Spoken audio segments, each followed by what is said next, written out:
Hello and welcome to A Call to Arms, a series of interviews discussing a range of issues relevant to defence with UK practitioners at the top of their profession. I'm Andy Young and I work for the Military Sciences Research Group here at the Royal United Services Institute on Whitehall.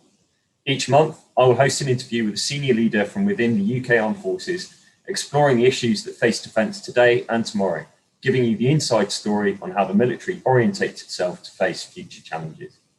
This series is kindly supported by Airbus, a company that employs 12,500 people around the UK and contributes £7 billion to UK GDP. This month on A Call to Arms, I talked to Air Vice Marshal Chris Snaith. A Tornado pilot by trade, Air Vice Marshal Snaith is no stranger to the Middle East. He has held operational and station commands in the region, worked in various capability areas within MOD, and is now the director of the MOD's Saudi Arabia Armed Forces programme, working alongside industry partners to train and generate host nation capability. Air Vice Marshal, thank you very much for joining us today. No, it's a pleasure, Andy. I'm really pleased to be here. Before we dive into some of the detail, would it be possible for you to just give us a breakdown of MOD SAP and what it is that you do and what your outputs are? Yeah, of course. So MODSAP, as it's commonly referred to, MODSAP is a program that was set up to assure UK's commitments that it made. It started off back in 1986 when Margaret Thatcher and Michael Heseltine, if you recall, signed a deal to sell Tornadoes to the Saudis. And then over time, it's incorporated Tornado, Typhoon and Hawk aircraft, as well as naval mine hunters and a variety of training roles, including where I was this morning, actually training all the Air Force cadets, and we train Air Force and Navy recruits as they go through off the streets up until they reach operational service. So it's a fairly broad portfolio. All of that activity is delivered predominantly through the prime contractor, which is BAE Systems, and our role in the main is to ensure BAE Systems delivery against their outputs, but against the contracts, but also to assist and advise the Royal Saudi Air Force and Royal Saudi Navy as they seek to maximise the capabilities that we have delivered under the government-to-government agreements, and also look to develop those capabilities in the future. You know, as in all things, we look to slowly develop our capabilities. So it's a fairly broad portfolio.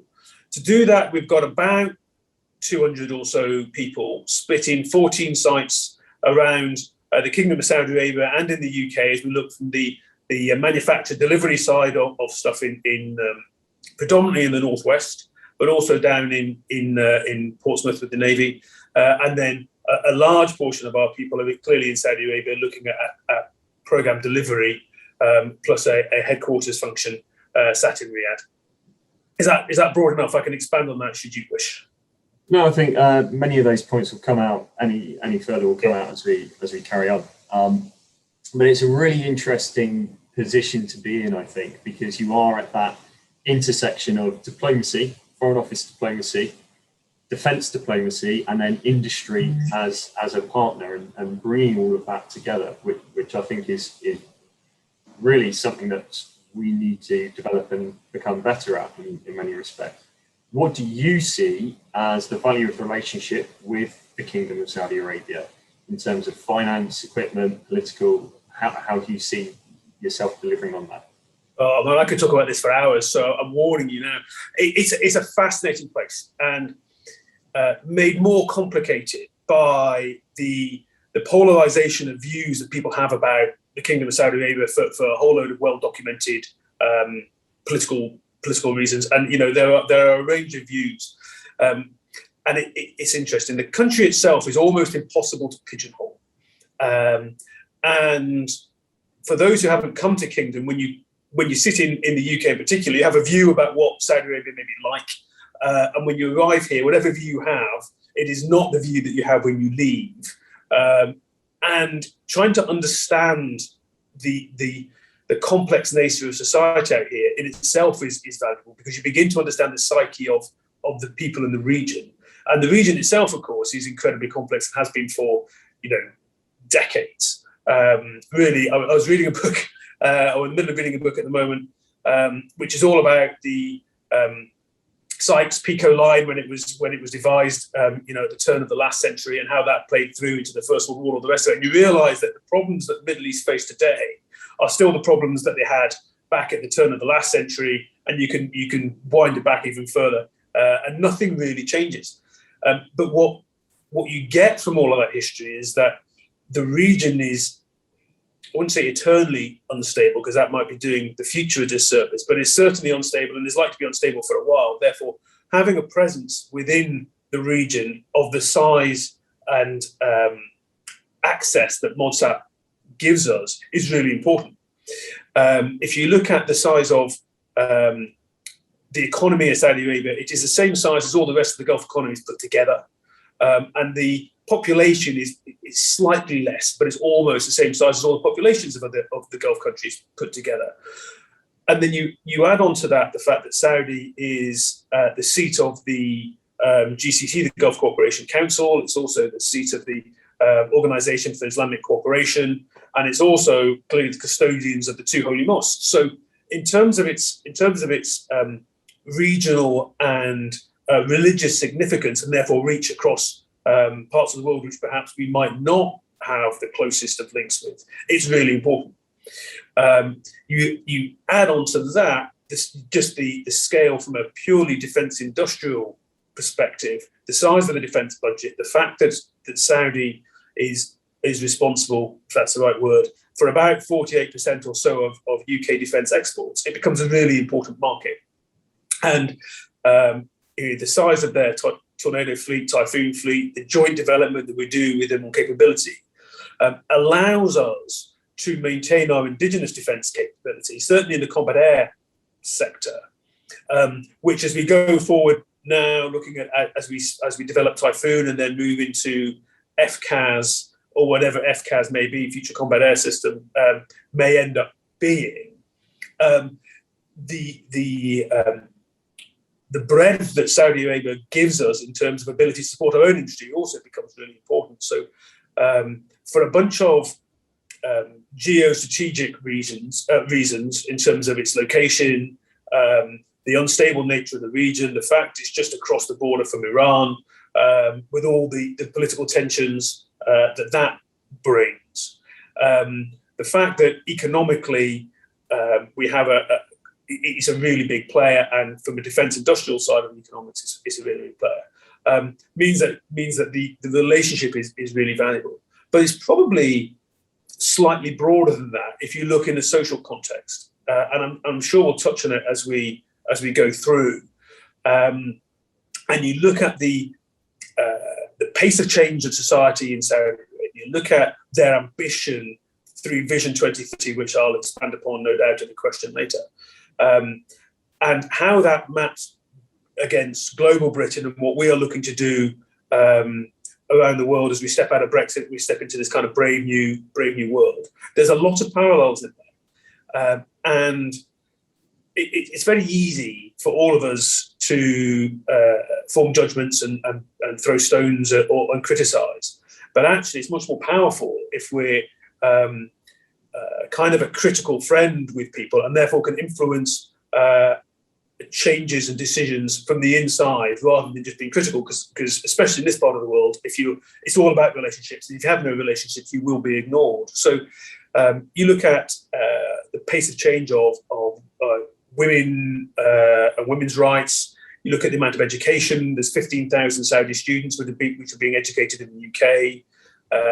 There's something like £6 billion pounds a year worth of exports. There's 300 joint ventures over tens of billions of dollars. So there's across a raft of different areas, it's important to be involved. And I think if you look at the integrated review and where that's trying to tilt us towards Indochina, absolutely the right thing to do. But you probably can't do that without a stable base in the Middle East, because if the Middle East goes or becomes more unstable than it is at the moment, any ambitions we have to look further afield will probably be stymied at the first instance, because we're going to have to concentrate slightly closer to home. So a rather long-winded and verbose answer, so I do apologise. But you put all that together, it means that Saudi Arabia is a country that we can't not have a relationship with, and we can't not be involved with. And historically, we've been doing it for a long time, and I hope that we'll continue to do so and maintain our influence in the region for some time to come.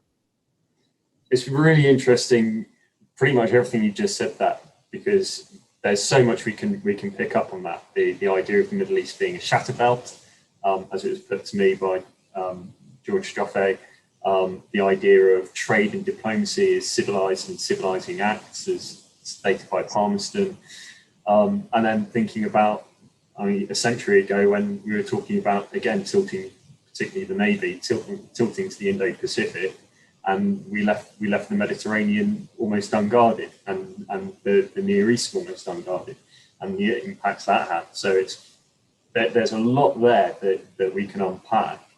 One thing I'd quickly like to talk about is when you're doing that training and that development of host nation capability, are you taking a lot of lessons back to the UK in terms of the operating environment, the scenarios and the situations that are going through there, or is it very much a contained, sanitized perspective?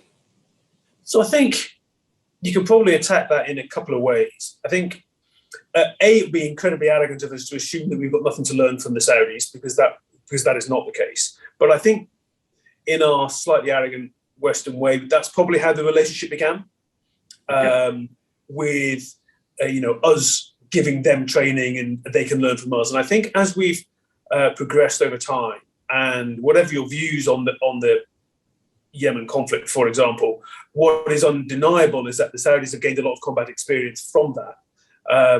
And there is elements of that we can undoubtedly learn from, predominantly in the air environment, if I was to be parochial. And certainly we are moving, and arguably have moved, from what was probably quite a transactional relationship back in the day, as a slightly trite phrase. We moved from that transactional world into one which is becoming increasingly one of partnership, where certainly military to military, we can definitely learn from each other. I mean, they live and breathe in a region which which we have also been living, breathing, me personally, for quite a long time. We face the same threats, and we face the same challenges. We fly the same equipment, or we operate the same equipment. So there's an awful lot that we can learn from each other. And what's fascinating about that is we come at the same problems, but we come at them from completely different views.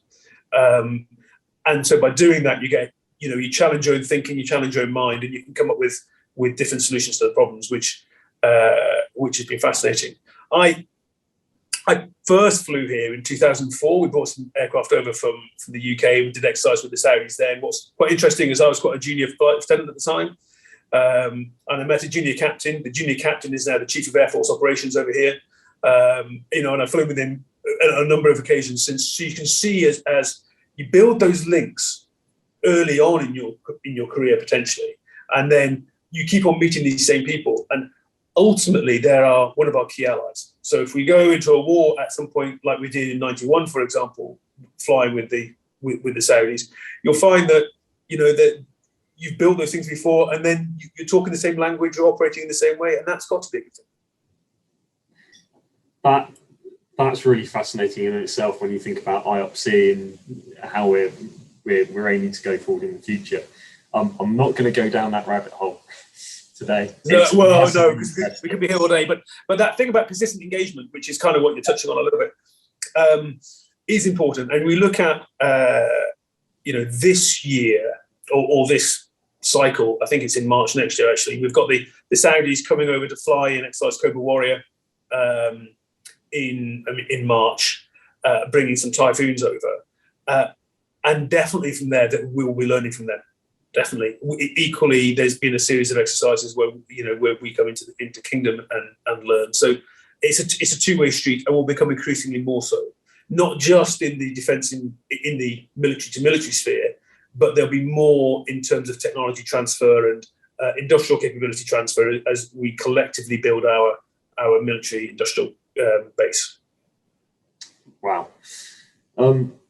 with all of that in mind, when you're looking at all of that, and you've already sort of half described the journey from that very transactional to a very, what sounds like a very transformational relationship where both sides are learning from each other, both sides are developing together.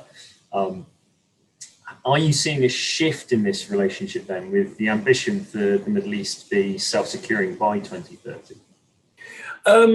Yes, definitely. And your comment of self-securing by 2030 is one thing. What we are seeing, and this is purely through my prism, which is much more the defence industrial side, is that what they're looking to try to do is have 50% of their defence equipment manufactured in Kingdom by 2030.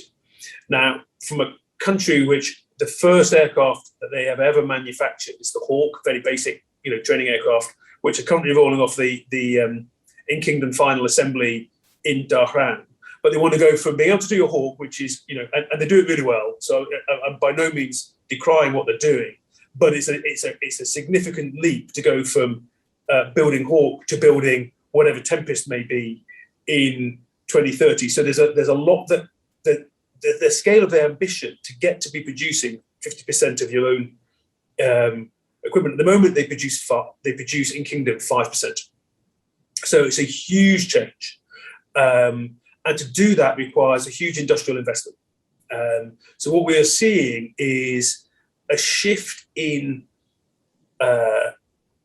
how they want to procure their stuff. And if you want to do business in Saudi Arabia, certainly in the defense sphere, you have to now demonstrate how you are going to do that intellectual property transfer, that technology transfer, and develop the in-kingdom manufacturing capability. Clearly, they'll be reached back into whichever host nation country that particular company may be from, be it US, us, or other European or slightly further afield. But they're going to be able to have to demonstrate how they're going to do that in Kingdom, be that research and development or manufacturing. And that is a huge challenge for industry because it comes at a cost. Because all those setup costs and the training required, if you think about the amount of investment you'd have to put into education and training, research and development to get to that stage, but it's almost becoming a non-negotiable part of doing business out here. And even if they only achieve, the Saudis only achieve half of what they're setting out to achieve, it's still phenomenally impressive to go from virtually nothing to really high-end, high-tech manufacture in about 5 to 10 years at the volumes that we're talking about. And to see them drive down that road is fascinating because they don't take any prisoners, and nor should they, in terms of how quickly they want to do it. But woe betide me if I was to sit here and say autocratic regimes are good, because there's a whole bunch of flaws in there. But there are the benefit of an autocratic regime is if the boss says that's the way we're going, there isn't a debate about it, and everybody just turns to the right and carries on and drives down that particular road. And that's very much where they are in Kingdom, in that the Crown Prince, young, ambitious, and forward-looking in lots of areas, and you don't need to go down too much down that particular road, but forward-looking in lots of areas. If he is driving the economy and driving societal change, it's an interesting tension, because with 70% of the population under the age of 30, he's got a big following, but there's therefore 30% who are not over, who are older than 30, who some of whom are very conservative, and there's a tension between the youthful drive and the other side of the coin. But they're getting there, and they'll get there at pace. I say, even if it's half of what they want to achieve, or even 20% of what they achieve, it will still be pretty impressive. And we're seeing that. What we're also seeing is the only way that they can achieve that is by bringing countries like the UK, but Europe, the US, along that path with them, because they need countries and companies to do that. People won't invest unless it's very transparent, unless it's clear, open, way of doing business. So some of the old-fashioned way of doing business, your kind of smoke-filled room type of ideas, doesn't happen anymore. It is incredibly professional, incredibly open, very transparent in how they do business, and that's got to be a good thing as we all collectively move down, the global Britain 2030, whatever our own societal transformational programs are. That's fascinating, because one of the things that has made or is claimed to have made such a change or such a difference to Middle East stability, particularly over the last decade or so, with the uprisings in 2010, 2011, was that need for societal reform and how it was going through, and this move to an industrial strategy, which then drives forward building that industrial base, that economic base for the country that diversifies away from its traditional bases, and that all builds into it. That is a fascinating example, really, of nation building, state building in that we went through under back in the 1750s with Adam Smith's economic revolution. No, and I would agree with you, and the societal changes is fundamental to that, and I think probably it's been driven in part by the internet and the fact that you can't hide anymore, you can't pretend to your populace that what you do is perfect and great. If they're looking on the internet, they can see all over the world a completely different way of living, and you can argue what the best way of driving that societal change is, whether it's revolution, whether it's evolution, whether it's controlled by the state or whatever. But what we are seeing is, I've been out of Kingdom now 2.5, 3 years from when I left at the kind of mid-18 point, and coming back, even in that short space of time, you can feel the palpable change. You can see small things in terms of the amount of women in work, the dress that people are wearing, the openness of society is really interesting. The fact that restaurants no longer are split between male and family sections don't exist anymore. It plays Western. You go and sit in Starbucks, it'll play Western music, and you'll think that you're, in somewhere down the King's Road. It's. And I know it's silly, but it's those little things which make a huge change, and to see that in such a short space of time is extraordinary. And therefore, us collectively working with that system, with all its flaws, to help and bolster that and drive the momentum, has got to be a good thing. And that's across all spheres: education, health, and military, and all the rest of them. So there's a raft that we can do, but it's quite exciting. Sounds it. I've got one more final question really for you, as time is pressing. Obviously, the requirements of the relationship, and we've touched on this briefly, have changed from Michael Heseltine, and one has a vision of the Yes Minister sketch in one's head when one thinks about those days, and the way that business was done there. But the requirements of that relationship have changed massively.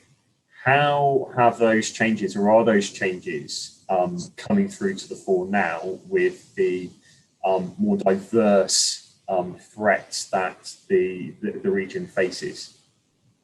So there's a raft of forums which allow open and honest conversation about a whole range of topics. But I'll keep in lane for a change.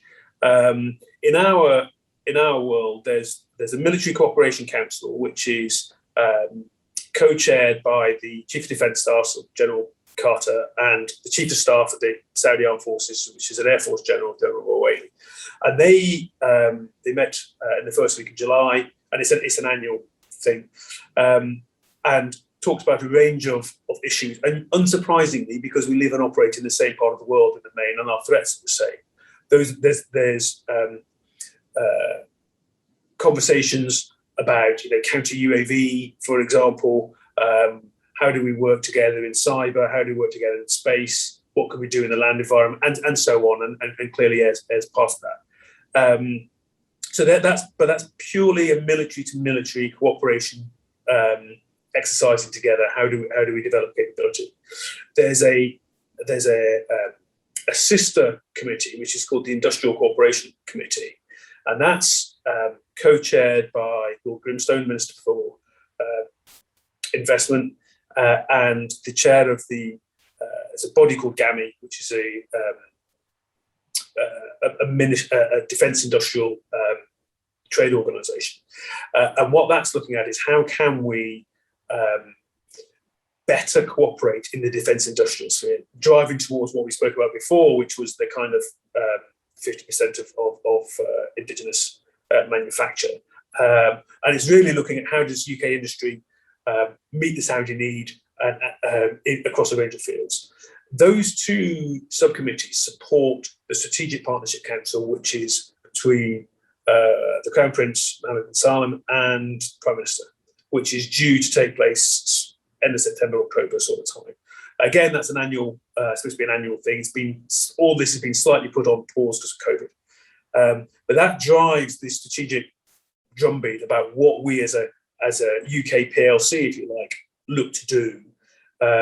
And then flows down through the MCC and the ICC for what we're trying to do on a military to military or defence industrial construct. And we sit in, MODSAP sits firmly in the ICC industrial capability sphere, working with the Department of Trade, working with UK industry, predominantly with BAE Systems, because they're the UK government's prime contractor in Saudi, but also, and increasingly importantly, with other UK small and medium-sized enterprises, enabling access into this developing Saudi market, because it's a challenging environment to work in, but the opportunities are huge from a UK defence and industry perspective. And it's how do we make that seamless and smooth is the focus for probably the remainder of my tour, I think. Developing the programs that we currently have, and there's a raft of just programmatic stuff that sits in there, but also with an eye very much to the future. How do we develop across? Because we've got the same desires, same threats, same problems. How do we collectively move those forward and give opportunities to our industry at the same time? Thank you. I think that's been fairly comprehensive. If I could ask you just one more question, and it's when you leave the job in 18 months, 2 months, 2 years' time, what do you want really to be your legacy from it? What do you want to have seen successful? So there's a question. Do you know what? I'm not going to answer that question because I'm not sure now if I've got the vision and the ambition to meet where the Saudis would like me to get to. And if I put something down now, what I think could happen is in 2 years' time, you're going to hold me to it over a coffee or something, and say that was that actually the limit of what you thought you could achieve. There is, in 2 years' time, I can't imagine where this country would be. Our relationship, what I'd hope from our relationship is that we're much stronger and that we've secured. If you think in '86 we sold tornadoes to the Saudis, and we're just as we're seeing them out of service in 2030 from Saudi. Typhoon's been in for 15 years, and that'll keep us going for another 15 years. If in 2 years' time we understand and have got commitment on how we're going to develop the relationship for the next 30 to 40 years, that would be a good thing to lead with. That's fantastic. That long-term strategic view, that's something to aspire to. No, thank you. No, my pleasure. Well, Air Vice Marshal Snaith, thank you very much for coming and talking to us today. I'm sure there's a huge raft of things that we could talk about off the back of all of that. And perhaps in the future that will be an option. But thank you very much for today. That has been a fascinating 30 minutes. No, my pleasure. Thank you very much. A Call to Arms is part of the Military Sciences Profession of Arms programme. The show is produced by Pepe Van Arnen and Chris Jones and is sponsored by Airbus. If you enjoyed the show, please rate it and leave a review. Your feedback helps us tailor future interviews to what you, our audience, want to know. RUSI is a membership organisation, and it is thanks to our members and sponsors that we are able to maintain our independence, challenge orthodoxy, and deliver groundbreaking thought leadership. If you consider yourself to be connected to the profession of arms, then perhaps membership is for you. You can find more information at rusi.org/membership. For less than the price of a good cocktail each month, you can join a growing global community with exclusive access to events, research, and insights that put you ahead of your peers. Thank you for tuning in, and I look forward to welcoming you back next month for more from A Call to Arms.